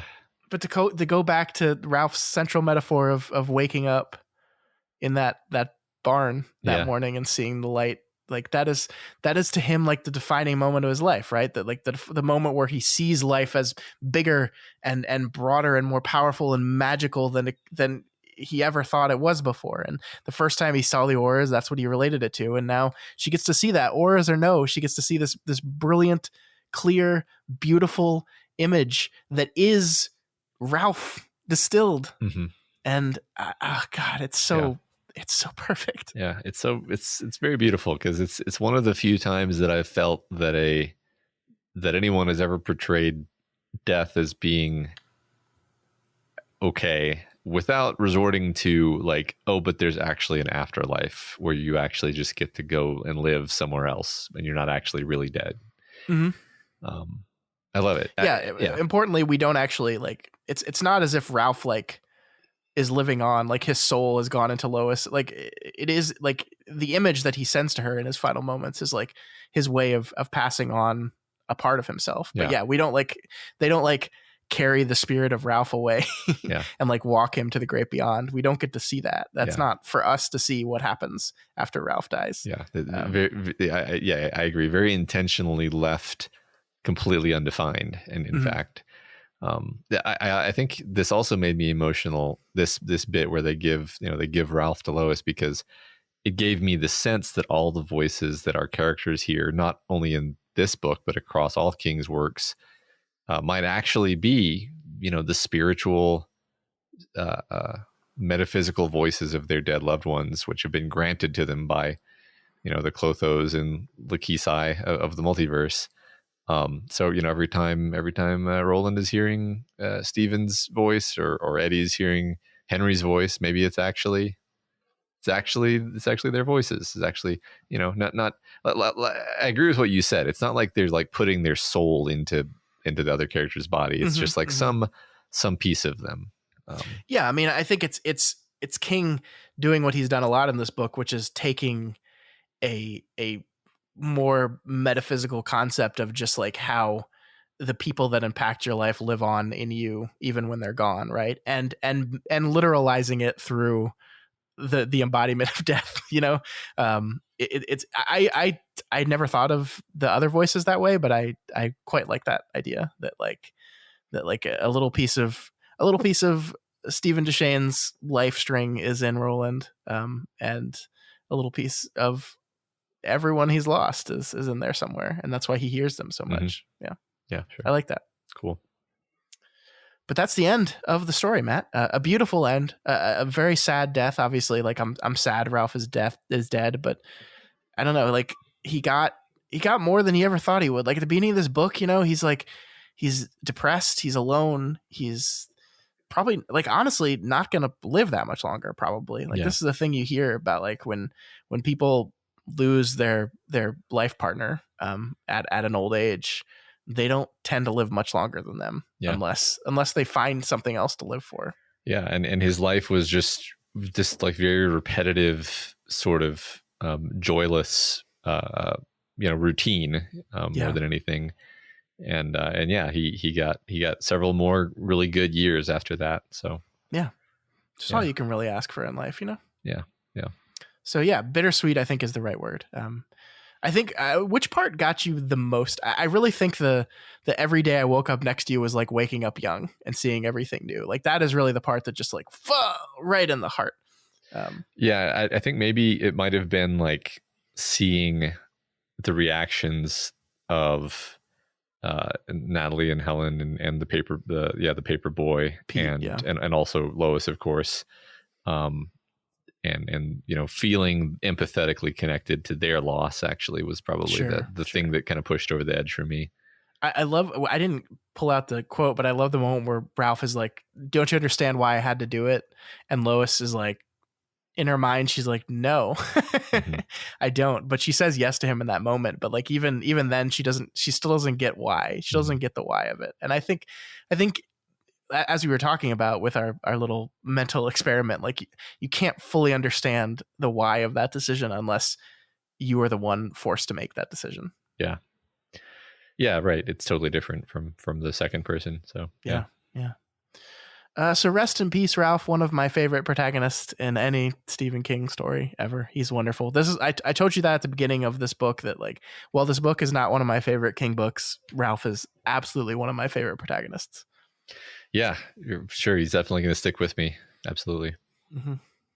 Good old Ralph. Good old Ralph.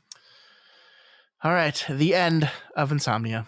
Now let's move away from our depression a little bit and get silly, because we asked the question last week to you all, who is the Green Man?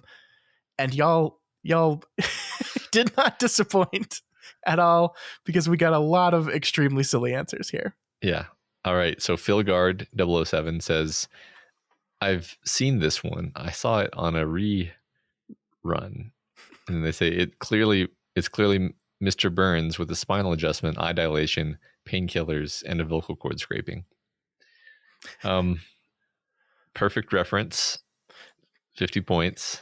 Do you remember when TV was so like the Who Shot Mr. Burns thing was like the biggest thing ever. Like, I wasn't even allowed to watch The Simpsons because my parents didn't like it. And yet I still was like heavily involved in the cultural consensus that was Who Shot Mr. Burns. I do remember that. Absolutely. I know exactly what you're talking about. Yes. It's so wild. I was like emotionally invested in it, which is very silly because it's The Simpsons.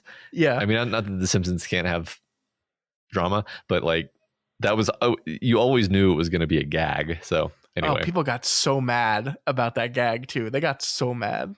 People are very dumb, but yes, you're right. South Park did a similar thing. Do you remember the Who's Cartman's Mom gag in South Park? Yeah, sure. I think so.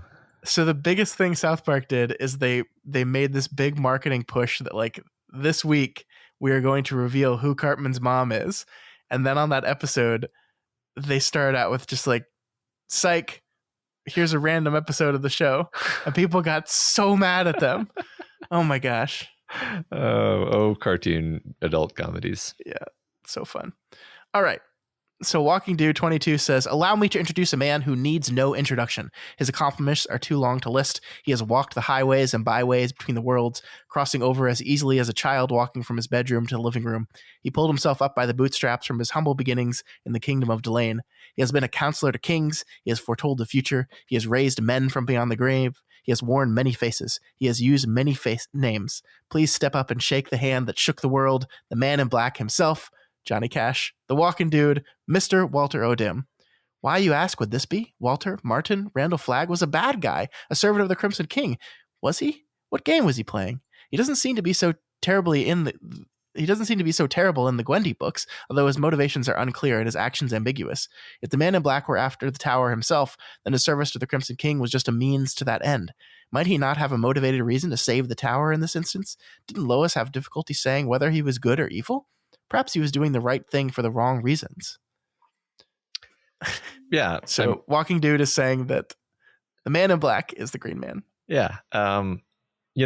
Maybe, I feel like you probably have a lot more context for who Walter O'Dim really is than I do. Mm-hmm. Because I would lean away from that just because he does seem, I mean, I guess he would want to keep the universe in existence, right? Like that's one interesting difference between, like, Crimson King wants to destroy the universe. I don't think Walter wants to destroy the universe. No, he just wants to see what's at the top of the tower. Yeah, exactly. Yeah. Cool. I mean, I like this. I don't understand why he'd be green. Mm-hmm. Like, why would the man in black would become the man in green temporarily? Sure. Yeah, no, I mean, I have a feeling that all of these answers are going to be something along the lines of like, yeah, maybe, sure. Yeah. Which this one counts. All right, next. Yeah, I mean, because the honest truth is there is no answer, right? Yeah. Like that's the fun of this question is there's no answer. Right. Like, so you're all both simultaneously right and wrong. Yes, exactly. All right, Pear Jane says, honestly, I've read this book twice, when it came out and the summer of 2020. It's never been one of my favorites, and until you all mentioned the Green Man, I did not remember he even existed. And then I had to run back to the podcast to remind myself of his appearance in the story, all of which is to say, sorry, Teach, the dog ate my homework. I have failed you and I feel shame. So I'm going to say the Green Man is the equivalent of the note left in Dandilo's bathroom. Deus Ex Machina, interstage left, exit stage right. Not wrong, obviously. Yeah, effectively, yes. Yeah. Complicated 9519 says, the Green Man. I always thought when I heard it was just some bright, glowing, spectral being that you can't exactly see because of a bright green, neon green, the green of poison, glow. Just some godly being. Maybe he's related to the Golden Man from Worm. Just kidding. No, he's not. No. That is the one answer that is definitively wrong. Well, stop it. All right. Shade Tower says, mayhap a smidge Occam's razory. Green is the opposite of red. Green Man is just the Crimson King's better half. Can I be honest and say that idea never occurred to me once in my life, but I like it a lot. Yeah. I definitely never thought of green as the opposite of red. I did think of green as being related to like life and life itself. So like we had these axes, we had the random versus the purpose and life versus death. And so to the extent that I connected green to anything, I was like, well, maybe this is just an agent of life. Because we have the random and the purpose, supernatural beings center stage. But maybe the element of life is also coming in to make it showing. So yeah, no, I like that. Where were we? Oh, here we go. Bechtold 1684 says, honestly, no idea. And if all the King fans out there haven't figured it out, it probably means there isn't an answer or the King has not revealed it yet. I can see the theory that it's flag, but it just doesn't seem to fit with any other flag's representations. One theory I had was that the Green Man was Pennywise himself, with the green lights and all, but it just doesn't fit too well into Pennywise's characterization. I'm pretty sure Insomnia doesn't take place during an active Pennywise phase, so maybe he's just sleepy. Who knows? Man, I can't remember if this occurred to me or not, but it feels like I might have at one point thought in my brain, maybe this is literally the Pennywise being like, I'm here and I don't want the universe to be destroyed because then I can't eat these kids anymore. Which is it's like all the information I know about Pennywise. But anyway, yeah, sure, it's Pennywise. Coach Wargo says, who in this book has a brilliant green aura? The man Robert Plant sang about in Stairway to Heaven. It's the wino down the road, but he's just a man like any other. However, there is another wino in the Dark Tower verse who is much more important. Stephen Meta King. As we know, the story of the Dark Tower is not being created by Meta King. Rather, it is being channeled through him. He is a conduit. He can interject himself in some ways, but not make wholesale changes to the tale. Giving Lois her earrings is more explicit than leaving Susanna a note in Dandello's bathroom. But this is also a branch of the Tower story, not part of the main line. It also explains why Stephen King, not Meta King, has never said anything about the identity of the Green Man. Well, this is a very complicated answer. I actually like this a lot because it to me, it feels like if this is true, like let's live in a universe where this is absolutely the truth. It feels like King playing with meta stuff in the Dark Tower, like before he actually did it. Like just in his mind, he's like, all right, it's me, but I'm not like ready to tell everyone that yet, because like that would be like, who's gonna fucking write themselves in their own book? That would be fucking ridiculous to do that. So I'm not gonna do that, but also I'm gonna do it. It's me. It's fantastic. I like it. Shortstop 88 says the Green Man is so obvious because it was said in the first few lines of last week's episode. The Green Man is Matt. He does have 19 letters in his name. What more evidence do I need? Wait, I have 19 letters in my name. Maybe I'm the Green Man. You are. Shortstop 88 is the Green Man. I mean, since there's no correct answer and every answer is right and wrong, then I will accept that I am the Green Man who showed up in this book. Thanks, Matt. You really did us all a solid. Yeah, I mean, just imagine how things would have gone if I hadn't. Yeah. I had no choice, though. All right. Odd Guarantee 30 says, I cannot for the life of me understand the Green Man confusion. Who is the only Dark Tower character constantly connected to green? Oi. What color is nonstop related to loyalty, courage, and steadfastitude? Oi. The Green Man is plainly Oi, with his gold-flecked green eyes. This connection becomes really painfully obvious when you consider that this is the second time our main protagonist Oi set up the Crimson King's extended family for second death. The first is when Oi masterfully sets up Mordred for defeat by his bait of the poison horse with Dandolo. The second is here when Oi sets up the Crimson King to fail against Ralph when Oi instructs Lois, earring, no, back, Ralph. This piece of tactical brilliance saves Danville and allows far-seeing Oi to gain Jake again on Roland's next spiral up the tower. Well, I mean, if there ever was a headcanon answer, it was this one. Yeah, this Green Man is Oi. This is why the word headcanon exists, is so that I can just file this right into that slot. Oh my gosh. Ale84001 says, let's pull off the mask and see just what this so-called Green Man really is. Old man Stephen King, proprietor of the Haunted Amusement Park. That's right. And I would have gotten away with it too if it weren't for you meddling podcasters. Yeah, no. There's no Scooby-Doo ending in store for the enigmatic Green Man. But that's the point, right? It seems clear he's left unexplained on purpose and not some editorial oversight or mistake. King has told us that he heard the song of the turtle while writing Insomnia, and it seems like he was kicking around some ideas in this book that he'd later revisit in the Dark Tower. So maybe the Green Man really is King himself, in a sort of proto-test run for his later appearance in the saga. That's what I said. Good job, AL84. The god in the machine lowered onto stage at a key moment to provide secret knowledge that'll save the character's bacon. Maybe he just wasn't quite ready in 1994 to go full meta and make his identity textual.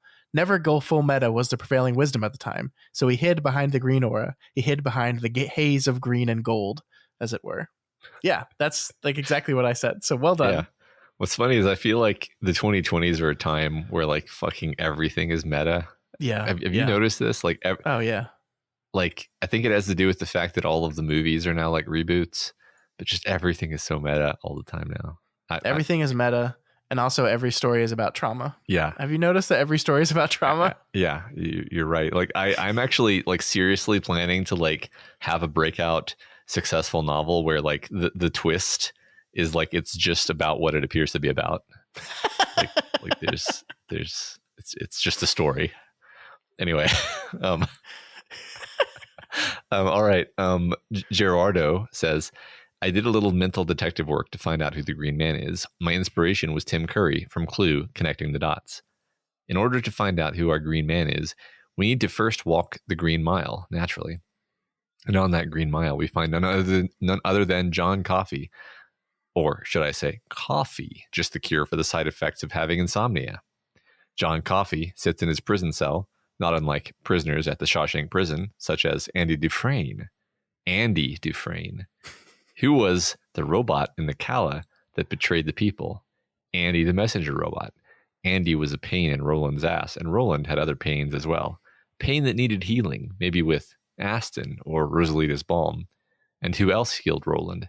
None other than the Little Sisters of Illyria. And they turned out to be vampires.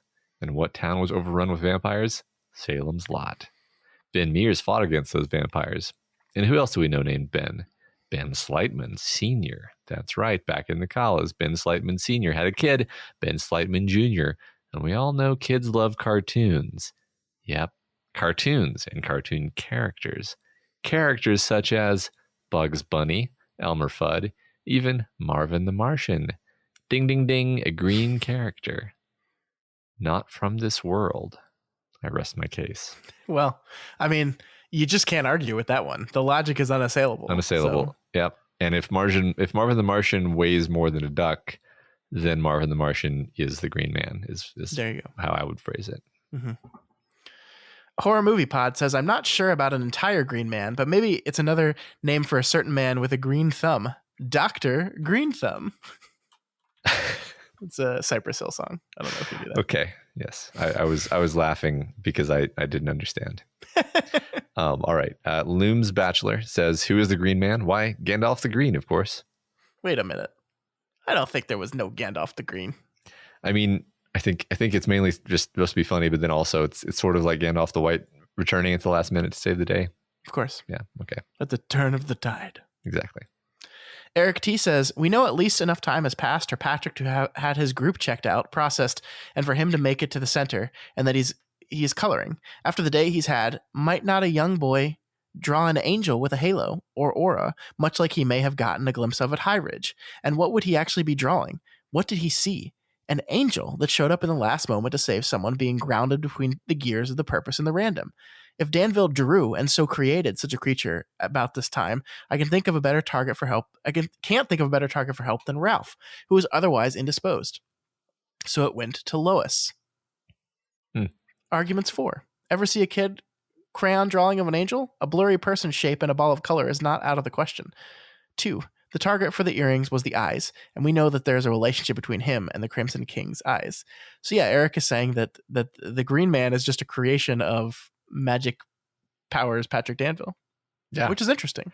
I mean, it's a very, there's like no evidence for this, but it's totally a thing that could happen. So yeah. Of course, Patrick Danville's drawings are like, perfect. So, but that's, let's just set that aside. Even at 4? It seems like his drawings are pretty good though, because he draws Roland. Anyway, I'm not disagreeing, Eric T.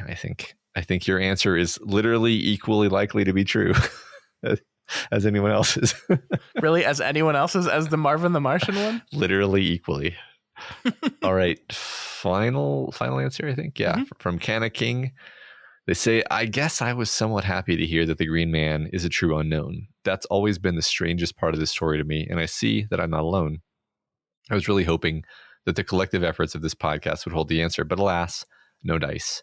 So who the fuck is the Green Man? If it's not Charlie from It's Always Sunny, then I have 2 other possibilities, each one more unlikely than the other.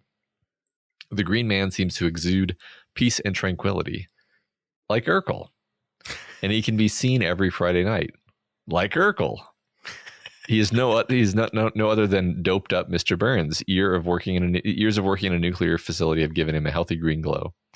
If it's not Mr. Burns and it's not Charlie Day, then am I the Green Man?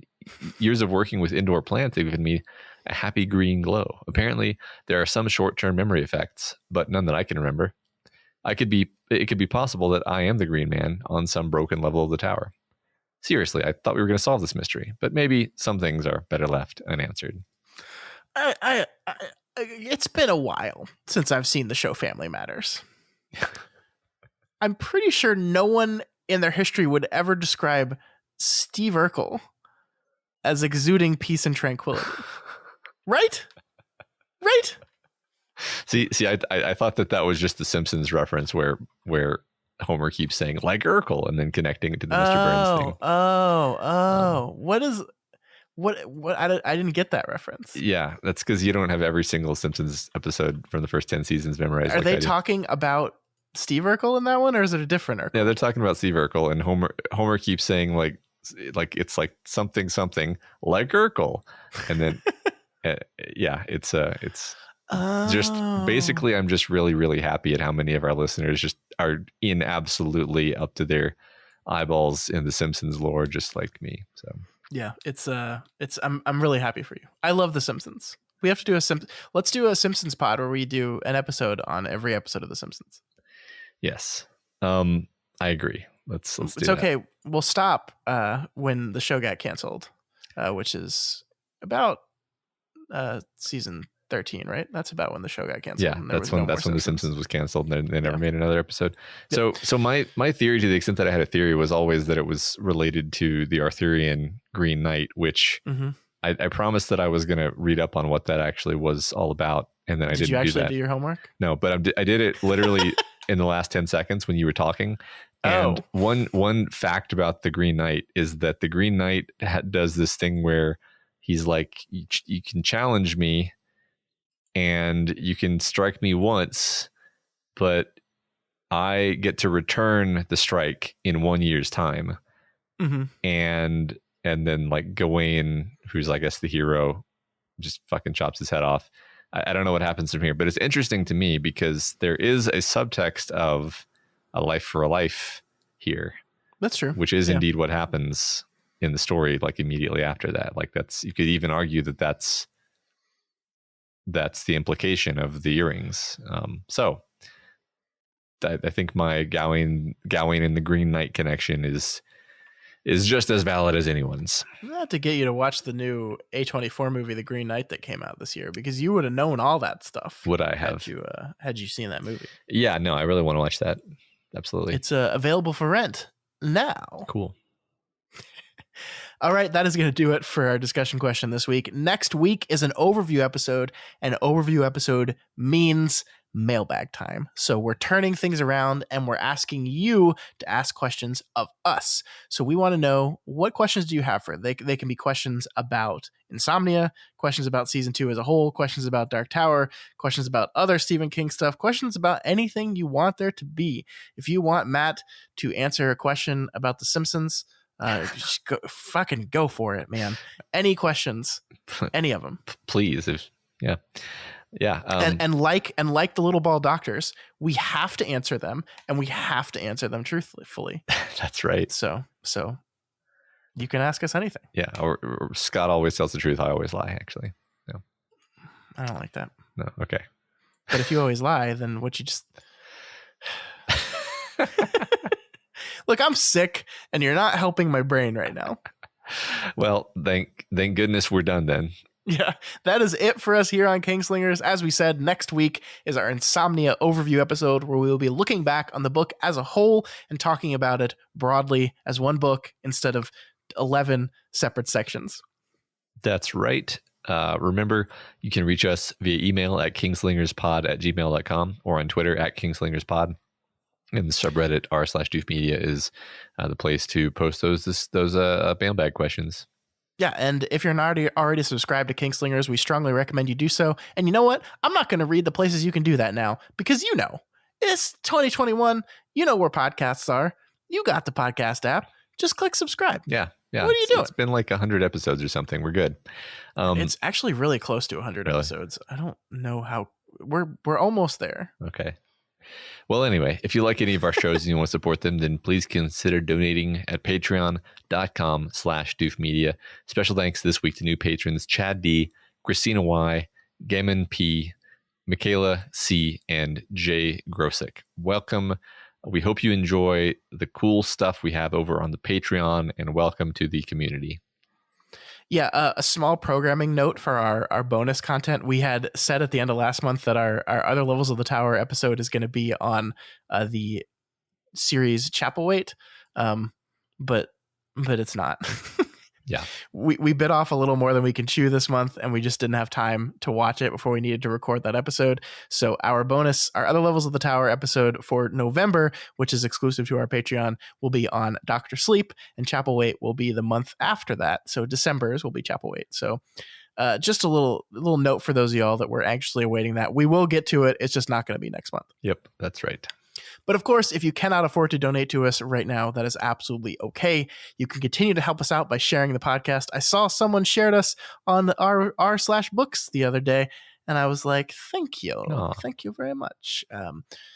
You can also help us by leaving a rating and a review on Apple Podcasts. This week's spotlight review comes from KT4Bama77, who gives us 5 stars and says, "Now I'm a Kingslinger junkie. I can't thank you guys enough for these great podcasts. You are my first podcast. I never understood the fun in listening to other people talk about stuff until I found this.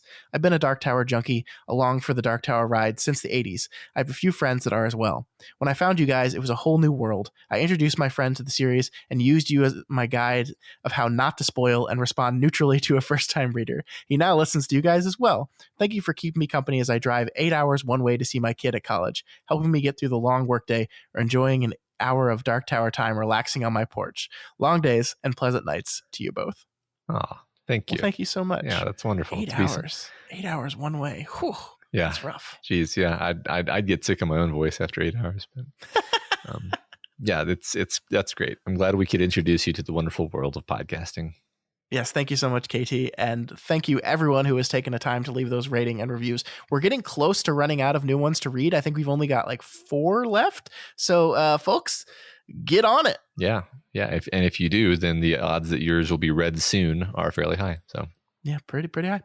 All right, folks, that is it for us this week. We will see you back here next week as we say goodbye to Insomnia and maybe finally get some fucking sleep. Long days and pleasant nights. And may you have twice the number.